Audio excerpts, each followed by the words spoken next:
Why should I listen for changes in HVAC sounds?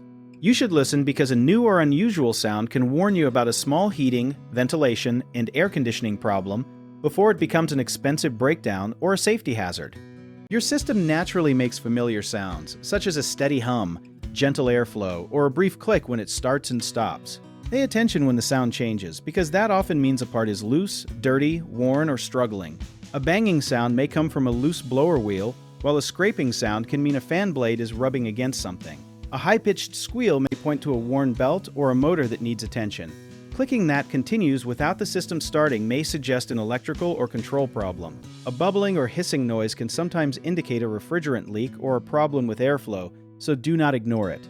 Before checking anything, turn the system off if you smell burning, hear loud grinding, see smoke, or notice sparks, and contact a qualified technician.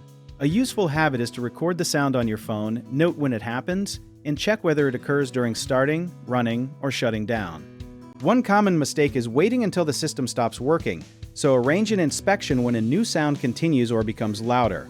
Another mistake is assuming every noise comes from the heating and cooling equipment when a loose vent cover, duct, or nearby object may be the real cause, so listen carefully at several locations.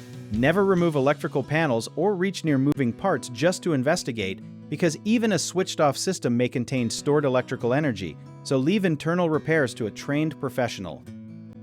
If you need help with a project, search for trusted, affordable local contractors at www.bighomeprojects.com. Another option is to download our app, Jobit Tier, where homeowners and property owners can list jobs and have home service experts and contractors reach out, message you back, and offer their estimates.